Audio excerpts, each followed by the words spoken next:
प्रदेश में इन दिनों सरसों के साथ साथ गेहूं की खरीदारी जारी है। इसी को लेकर हमारे संवाददाता ने खाद्य एवं आपूर्ति मंत्री मूलचंद शर्मा जी से खास बातचीत की। आइए आपको सुनाते हैं।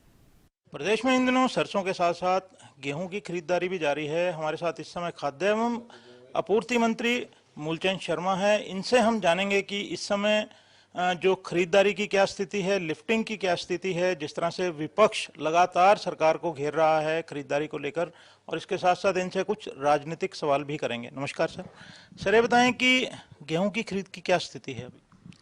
पूरे हरियाणा में समय से जैसे मौसम भी साफ है, कई जगह मौसम खराब हुआ भी है, तो परचेजिंग भी समय पे है और उसका उठान भी समय पे है। पर इस बात का ध्यान है, मॉइस्चर जहाँ है उसकी थोड़ी इंतजार करना पड़ता है, कि कई जगह बारिश हुई है, वहाँ थोड़ी परेशानी रही है। जहाँ बारिश का क्यों गीला हम अनाज नहीं लगा सकते, उसका थोड़ा मॉइस्चर जब तक ठीक ना हो जाए, जब तक उसका गोदाम में नहीं पहुँचा सकता।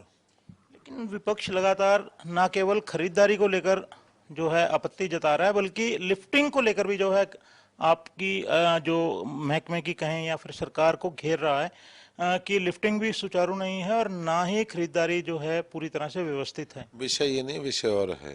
क्या है सर? विषय ये कि मान लो आज कोई गेहूं की आज पर्चिंग की, उससे मॉइस्चर है, सूख जाएगा, सूखने के बाद गोदाम में जाएगा, साथ ही साथ भरने के साथ साथ साथ थोड़ा उठ जाएगा।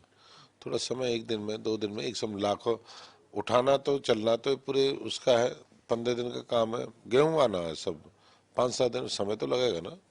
समय उसमें लिफ्टिंग भी तेजी के साथ है और सारा उसके तेजी के साथ उसे कर रहा है। मॉइस्चर में कोई राहत देने वाले हैं?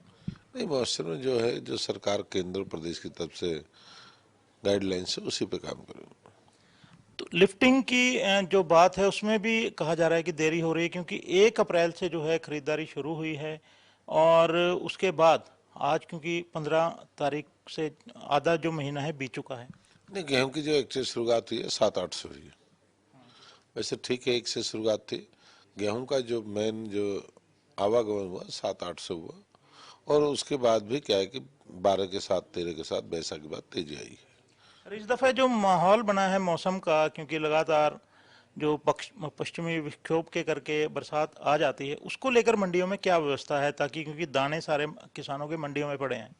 नहीं, सरकार की तरफ से डायरेक्शन है, जो भी उनकी टर्म्स कंडीशन आड़तियों को दी है, साफ है, सफाई है, साफ करना, उसके बाद तरपाल है, उनका रख रखाव है, सारी डायरेक्शन हमने दी है। उस डायरेक्शन के तहत ही काम करेंगे, और जो भी केंद्र प्रदेश की डायरेक्शन उसी के तहत करेंगे।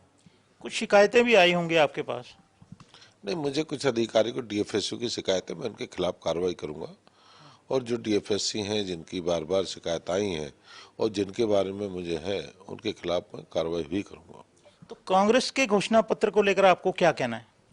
इनके 50 साल से हमने घोषणा पत्र पढ़े ही हैं, जैसे ऐसे ही हैं जो पहले थे। क्या है इन घोषणा पत्र में, क्या किया देश के लिए? तो ये हैं मूलचंद शर्मा, जिन्होंने 2 बातें बड़ी महत्वपूर्ण की हैं। एक तो ये कि जिन भी अधिकारियों के खिलाफ, हालांकि शिकायतें इनके पास आई हैं मंत्री जी के पास, इन्होंने बताया कि कुछ अधिकारियों की डीएफएससी की इनके पास शिकायतें आई हैं खरीदारी को लेकर, क्योंकि इन दिनों में आप जानते हैं कि गेहूं की खरीदारी चल रही है। इन्होंने कहा कि कड़ी कार्रवाई ऐसे लोगों के खिलाफ की जाएगी। दूसरी राजनीतिक बात यह है, इन्होंने कृष्णपाल गुर्जर को लेकर कहा है कि इस दफे 10 लाख से ज्यादा वोटों से फरीदाबाद से गुर्जर साहब को जिताया जाएगा और पूरे देश में उनकी जीत का रिकॉर्ड बनाया जाएगा। एनबी न्यूज के लिए चंडीगढ़ से कैमरामैन रिजवान के साथ राकेश गुप्ता।